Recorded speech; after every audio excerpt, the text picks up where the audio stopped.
And Buck, I think that's over. I think that's done. But What do you mean? I think That line from 50 Cent hit him deep because not long after that moment, Young Buck's whole world started spinning out of control. Bankruptcy filings, heavy IRS pressure, and even jail time over probation violations came crashing down on him one after another. His career didn't fall overnight. It crumbled little by little, like watching a building crack from the inside while nobody notices the damage until it's too late. And the hidden truth behind all this chaos is way darker than most fans ever imagined. Before everything went left, his path from the block to the spotlight shaped everything that came later. So the whole picture starts with how he came up in the first place. Growing up in Nashville, Tennessee, David Brown was not living anything close to a smooth life. This man was constantly moving, shifting from one neighborhood to another like life wouldn't let him breathe. He went from Seafright in North Nashville to the J.C. Napier projects in the South, then slid over to the South 7th projects, absorbing different energies, different streets, and different struggles everywhere he landed. All those experiences stamped themselves on him and eventually turned into the rawness you hear in his music. To bring in money and help at home, he was grinding nonstop in every honest way he could think of. Pumping gas for a couple of dollars, cutting grass just to stay productive, washing cars till his hands were tired. He was chasing any small chance to keep some earnings in his pocket. The hunger was real. Music became the only thing that made him feel like he belonged somewhere, the only thing that lifted his mind beyond the day-to-day pressure. But what did happen was Buck and Lil Jimmy ended up meeting everybody at Cash Money Records. And the first thing that Birdman told Buck was to spit a freestyle for him, and he put him up against Lil Wayne at that time, and they went back and forth. And that ended up impressing Birdman. He started freestyling with his close circle, battling anybody brave enough to step in front of him.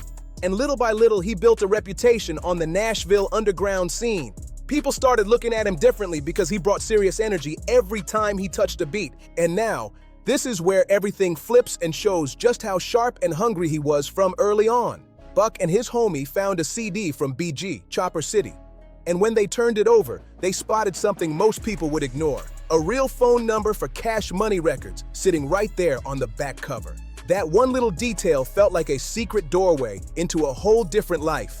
And the way they reacted to it shows exactly what kind of ambition Buck always carried with him, even before the fame. These two young cats had no real clue what they were doing, but their confidence was wild enough to make them dial that number like they were seasoned bosses. They hit up Cash Money with this bold plan, talking like they were major promoters and saying they wanted to book them for a show in Nashville for about $5,000. It was a risky move, but they were talking with so much energy that it almost sounded real, and somehow they actually pulled it off enough to make the booking sound official. The whole thing was so unreal that even they couldn't believe how far their idea went. Out of my ordeal back in the streets, I ended up getting shot in a home invasion and a robbery. One in the arm and one in the upper thigh area. It was enough for me to wake up and really realize that, yo, if this shit keep going on like this, I'm either to get killed or go to jail. And I really realized that because I was getting down for real. I really started to devote more of my time to the music then, the studio.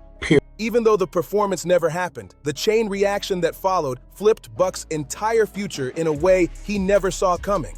Instead of getting a concert, he ended up getting something bigger, a direct connection that cracked open a door he couldn't have forced open on his own. That one phone call turned into a moment that would shape his career path and shift everything he thought he knew about the industry. It was the kind of turning point most people dream about, and it hit him out of nowhere. No lie, that little move, just two young dudes shooting their shot, ended up becoming the spark for everything that came after. It was wild, unexpected, and exactly the type of twist that proves how one bold choice can change someone's whole story. Birdman was so impressed by the confidence and raw ambition he saw that he didn't waste a second. He flew Buck straight down to New Orleans to talk business and see if they could lock in something real with Cash Money Records. That trip wasn't just a visit, it was a moment that showed Buck he was finally stepping into the world he had been chasing for years, and the energy around him was heavy. During that time, Buck made one of the biggest choices of his entire life. A decision that showed exactly how serious he was about his future. He ended up leaving school behind so he could focus fully on music, treating it like his full-time grind instead of something he did on the side. Whether someone would call it a risky move or a bold one, there's no denying it showed how locked in and determined he was to make this dream real. He wasn't playing around for even a second. This wasn't a hobby, and it wasn't some little experiment to see what might happen. Music was his entire plan, his escape route, his only lane forward, and the one thing he trusted with everything he had. He looked at rap like it was his lifeline, his chance to break away from the stress he grew up around, and he chased it with the kind of focus people rarely have. His dedication was so strong that everybody around him could see he was ready to put everything on the line for his shot, and that speaks volumes about how driven he was. The only real proof Buck has from his whole Cash Money chapter is a quick appearance in the Big Timers Big Ballin' music video. And that's wild when you think about how long he was around them. By 1999, he had hit his breaking point because he was watching everybody else shine while he was stuck on the sidelines like he didn't even exist in the lineup. He wasn't getting records, wasn't getting real support, and he was tired of waiting for a moment that never came. So he made the tough call to leave Cash Money and head back to Nashville to carve out his own lane with his own moves. Even though he didn't get the spotlight he wanted during that time, those years weren't wasted at all. They taught him things the streets could never teach him. Juvie happened to pull up at the office, and when he pulled up, he was kind of shocked to see me there. I'm like, I've been here for a whole week. And he was like, man, you want to get up out of here for a minute? You know what I'm saying? And I took that ride with Juvie, and that's where my career started with Juvenile. He picked up serious game about how the business worked from the inside, and he built connections that would matter later in his career. People like DJ Paul from 3-6 Mafia and Juvenile weren't just industry names. They became key allies who helped shape the next stages of his grind. Those relationships were the kind that stick with you when the industry gets cold. Once he landed back in Nashville, Buck locked in with his local crew and started grinding like he had something to prove, because he definitely did. No major label behind him, no fancy budget, no machine, just pure hustle, energy, and ambition pushing him forward every single day. On August 22nd, 2000, he dropped Thug Until the End with his homie DT, and this project wasn't just another mixtape. It turned into a moment that shocked everybody watching his progress. Something crazy happened with that release. It actually started charting on Billboard, which almost nobody expected from an independent Nashville rapper with zero industry backing. It hit number 34 on the US R&B charts and number 17 on the US independent charts, and those numbers weren't small wins. They were major statements that he was building something real for someone pushing his music out the trunk, traveling city to city, hand to hand hustling his project without any big promotion. This was a serious accomplishment. Buck moved around $10,000 worth of units on his own, which might not match the numbers of big labels, but for someone doing everything independently, that meant a lot. It proved people were listening, his name was spreading, and his grind was paying off in real time. That moment showed he didn't need a major machine to get respect. He just needed a chance to show the world what he could do, and he made sure people felt his presence. After surviving a scary home invasion robbery, Buck made a vow to himself that everything was about to change. No more running the streets, no more distractions. He was locking in on music full-time, grinding like his life depended on it. And just when it seemed like the doors might stay closed, an opportunity came sliding in through an old Cash Money connection that would change the game for him. DJ Paul from 3-6 Mafia had always been a big fan of Buck's raw talent and sharp pen game. And when he heard about what happened in Nashville, he reached out immediately. A week after the deal fizzled out with UTP, 50 Cent ended up calling Young Buck and said, hey, we want that Bloodhound track. We'll pay you $20,000 for it. Let us put it on the album. And the track is getting mixed by Eminem and Dr. Dre. He didn't waste time. He had Project Pat roll through and scoop Buck up, bringing him down to Memphis to record tracks with the crew. Those sessions weren't just casual studio days. They were high-stakes moments that pushed Buck into the spotlight he'd been chasing for years. Out of those sessions came Buck's first major album placement on 3-6 Mafia's When the Smoke Clears, 666, and this was exactly the break he needed. It wasn't just a feature. It was a stamp of credibility, a glimpse of the doors that could open if he kept grinding. That exposure set him up for the next wave in his career, letting the world know Buck was not someone to sleep on. But even with all the recognition and the connections he made in Memphis, Buck still didn't sign with 3-6 Mafia. He was careful, focused, and playing his own long game, making sure every move pushed him closer to his ultimate goal. Back in Nashville, Buck was grinding harder than ever. this time with more visibility, respect, and industry connects than he'd ever had before. He was making moves on his own terms, independent but leveled up, and the streets were starting to notice. But hold up, we're jumping ahead a little, because the story of how Buck actually linked up with G-Unit, that alone is wild and absolutely insane. Things really got serious when Birdman, his old Cash Money connect, hit him up again with a new proposition. By now, the game had changed completely. Cash Money wasn't the same as it was back in the late 90s. Offices were bigger, luxury whips were everywhere, and the whole empire had evolved into a powerhouse. Birdman wanted Buck to join a new group he was putting together called Head Busses, and it sounded like a serious shot at real recognition. Buck hopped on a plane back to New Orleans, ready to make moves and finally get his bag. But history started repeating itself in the worst possible way. No cap. After a week of waiting, nothing was official. No paperwork, no clear plan, no real momentum on the deal Birdman had promised. Buck was getting frustrated, and rightfully so. He was a hustler who didn't have time to sit around while opportunities were supposedly handed to him. That week of waiting showed him that even when doors seem wide open, not every chance is as solid as it looks, and sometimes you have to decide whether to ride it out or take your grind back into your own hands. Buck wasn't that same naive 14-year-old kid anymore. He had grown up fast, handling real responsibilities, and there was no time to waste sitting around waiting for things to magically happen. Life back home in Nashville wasn't slowing down, and Buck knew that if he wanted to make moves, he had to take control of his own grind. He wasn't here to play games. Every second counted, and patience wasn't his strongest weapon anymore. Then, out of nowhere, something wild and completely serendipitous happened that would flip his path entirely.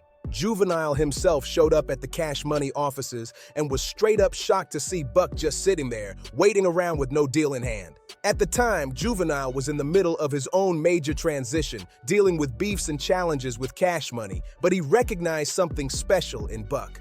Right then and there, Juvenile made him an offer, a move that would completely change everything, giving Buck the opportunity he had been grinding for all along. Buck officially linked up with Juvenile's UTP record label, but here's where his street smarts really showed. When Juvenile handed him the contract to sign, Buck didn't just rush to put pen to paper. He took that contract home, slid it under his bed, and never actually signed it. Real talk, that move alone proves Buck was thinking 10 steps ahead, learning from every mess he'd seen at Cash Money and making sure he didn't get trapped again. During this period, Buck still dropped 2 major projects: Born to Be a Thug on October 10th, 2002, and a compilation album with the UTP Players on October 8th, 2002. But technically, on paper, he wasn't officially signed at all. Why? Because Buck was watching the game closely, picking up lessons from what he'd lived through before. He could see that Juvenile was in his own mess with Cash Money, dealing with personal beefs and instability, and Buck wasn't about to get caught up in that. Juvenile even told him straight up that if a better opportunity came along, Buck should jump on it without hesitation. Things started heating up when Buck and Juvenile were on tour, and their bus rolled through New York City. This was 2002, and 50 Cent was the talk of the entire city, literally the hottest buzz in New York. The streets were electric.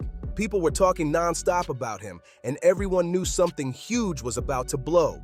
Buck saw the energy and didn't sit back. He was pressing for a connection, and luck was on his side. The tour bus driver had a link to 50 Cent's former manager, Shawty Money XL, and Buck didn't let that opportunity slide.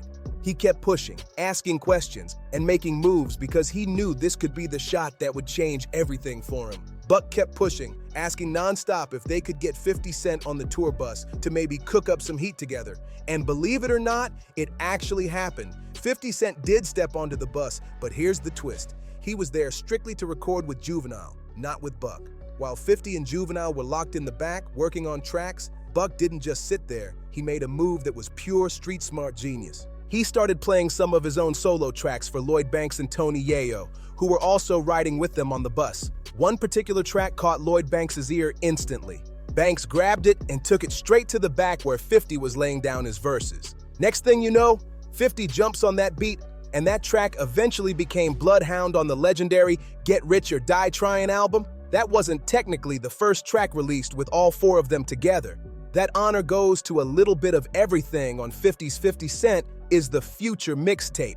But Bloodhound was the record that officially introduced Buck to the mainstream world. At the time, 50 was feeling Buck's talent, but couldn't offer him a deal yet. 50 himself wasn't signed to a major label, but 50 never forgot what Buck brought to the table. And as Buck had predicted, things fell apart with UTP, leaving him back at square one. But fate had a plan waiting. Just a week after the UTP deal fizzled, 50 Cent called Buck with a game-changing offer. Hey, we want that Bloodhound track. We'll pay you $20,000 for it. Let us put it on the album. And it gets crazier. Eminem and Dr. Dre were mixing the track, and 50 wanted Buck flown out to Los Angeles to meet the legends and officially join G-Unit. This was the dream scenario any rapper would die for, especially one like Buck who had been through endless false starts, disappointments, and near misses. Everything he had been grinding for, from surviving the streets to independent hustling, had led him straight to this moment. This was his shot to step into the big league, proving that persistence, hustle, and smart moves could finally pay off in a way that changed his life forever. Buck's first major placement on G-Unit Records was Bloodhound on 50 Cent's Get Rich or Die Tryin', and that track put him on the radar in a serious way. But 50 wasn't just throwing him into the game blindly. He was strategic, playing the long game to build Buck's profile carefully. Instead of dropping Buck's solo album immediately, 50 rolled out a G-Unit group album first called Beg for Mercy, giving Buck a massive platform to shine alongside the squad. Beg for Mercy exploded, peaking at number 2 on the Billboard 200 and selling 377,000 copies in its first week alone. Since then, it's gone on to sell over 2.7 million copies in the US and is nearly diamond worldwide. With that success, Young Buck officially arrived on the biggest stage possible. The whole city, the whole hood, and the whole world were watching. Following G-Unit's blueprint to perfection, Buck dropped a mixtape called Welcome to the Hood on May 31st, 2004, posted by DJ Whoo Kid, creating massive buzz for his upcoming solo debut. On July 2nd, 2004, his first single, Let Me In, featuring 50 Cent, hit the streets and climbed to number 34 on the Billboard Hot 100. The momentum was unstoppable. Then came the big moment. August 24th, 2004, Buck released his debut album, Straight Outta Seville, and the results were insane. The album debuted at number 3 on the Billboard 200, selling 361,000 copies in its first week and eventually going platinum. The second single, Shorty Wanna Ride, became Buck's highest-charting solo track, peaking at number 17 on the Billboard Hot 100. But beyond just moving units and racking up numbers, Buck achieved something even bigger. He solidified himself as a force to be reckoned with in hip-hop. His rise wasn't just about sales, it was about respect, credibility, and proving that a kid from Nashville who had faced setbacks and street struggles could rise to the top of the game with skill, grit, and timing. This was more than commercial success. It was a full-on announcement to the world that Young Buck had arrived and he wasn't going anywhere. Buck completely shattered what people called the Nashville curse, becoming the first non-country artist from Nashville to break into major mainstream hip-hop. For years, everyone in the city had been talking about how non-country acts couldn't make it big, how the city just wasn't ready to produce a hip-hop superstar. Buck erased all of that, proving that Nashville could produce real rap legends and opening the doors wide for the next generation of artists to rise. But on November 15th, 2004, at the Vibe Awards, some wild chaos went down that would cast a shadow over Buck's career for years to come. That night, heavy hitters like Dr. Dre, Eminem, 50 Cent, the whole G-Unit crew, and Suge Knight were all in the building. Then things erupted. Allegedly, a man named Jimmy Johnson put his hands on Dr. Dre, and Buck allegedly stabbed him in retaliation. Immediately, Buck went on the run, but after a couple of days, he turned himself in. The legal process dragged on for roughly a year and a half, and when it finally wrapped, Buck was sentenced to 3 years probation and 80 hours of community service. While the consequences were relatively minimal, this incident was the first major red flag in Buck's career, signaling that his loyalty to his crew and his street instincts could easily spiral and threaten everything he had built. It was a harsh reminder that even at the peak of success, one misstep could have long-term effects in the hip-hop world. Even with that shadow looming, 2005 saw Buck grinding harder than ever, continuing to build his brand and reputation. He linked up with 3-6 Mafia again, appearing on their massive hit Stay Fly, which peaked at number 13 on the Billboard Hot 100 and went double platinum. On top of that, Buck dropped an independent album to promote upcoming G-Unit South artists, a project 50 Cent had given him full control over. Buck wasn't slowing down. He was expanding his influence, leveling up his name, and proving that nothing, even legal drama, could stop him from making moves in the rap game. Buck wasn't just rising as an artist, he was leveling up as a label executive, building his own empire within the larger G-Unit machine. By 2006, he was flooding the streets with mixtapes, setting the stage for his next big solo project and solidifying G-Unit South as a force to be reckoned with. On February 6, 2006, Buck dropped Case Dismissed, a mixtape with DJ Drama that introduced G-Unit South to the world while also celebrating a huge personal milestone, finally closing the chapter on his legal case from the Vibe Award stabbing. At the same time, he was shining a spotlight on the artist he was mentoring under the G-Unit South banner, proving he wasn't just about his own grind, he was lifting up others too. But just as Buck was building momentum and working on his second album, Buck the World, tension started brewing behind the scenes. 50 Cent and their shared manager, Shaw Money XL, began having major disagreements. 50 called a meeting with all G-Unit members and demanded they drop Shaw Money, saying he was cutting ties and everyone needed new management. This is where Buck's loyalty, one of his biggest strengths, started to become a problem in 50's eyes. Buck had grown extremely close to Shaw Money XL, so close that he was actually the best man at Shaw Money's wedding. Buck said it himself, "Shaw Money had become a best friend of mine. I'm the best man on this man's wedding." That's how close me and Shaw was. Me and Shaw were probably closer than me and 50. Him and 50 was, so I'm the best man of this man. And I'm judging Shaw not from a business standpoint of his problems with 50, but looking at him as my brother. Buck didn't see Shaw just as a manager, he saw him as family. At the time, there were no personal issues between him and Shaw, and Buck wasn't about to betray that bond just because 50 told him to. His loyalty was non-negotiable, and while 50 and the rest of G-Unit members fell in line, Buck stayed true to what he believed was right. This moment highlighted not just his loyalty, but his code. His definition of family and respect sometimes clashed with business, and it would have major consequences in the chapters that followed.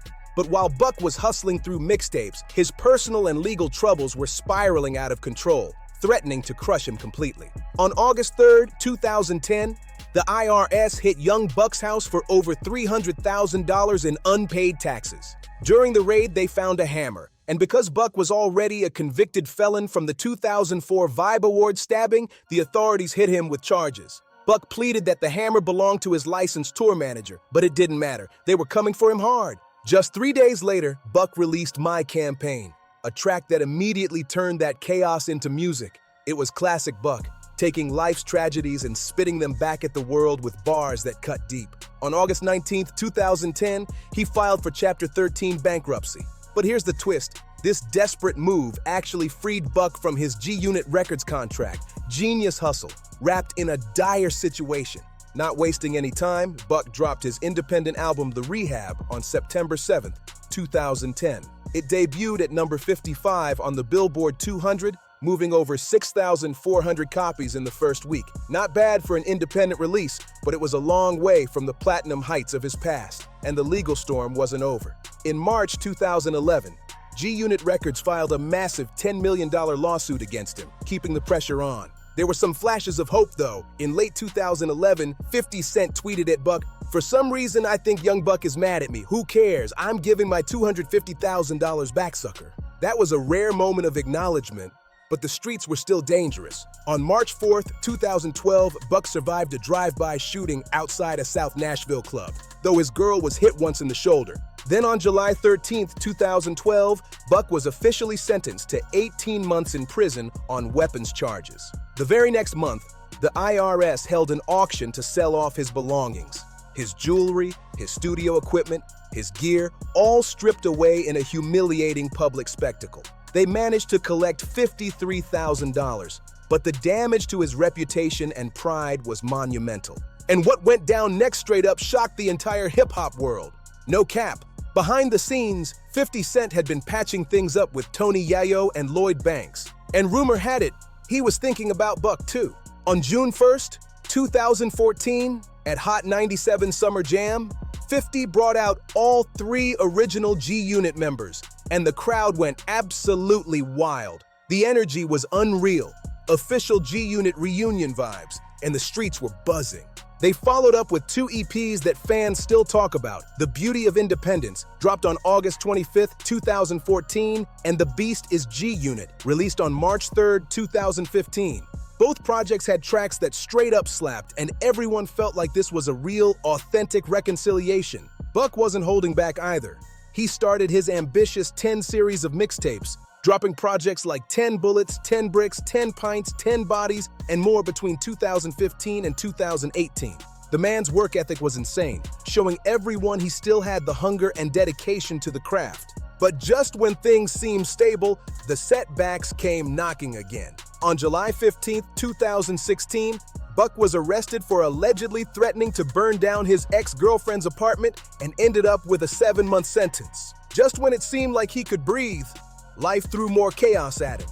By 2018, things looked like they were turning around.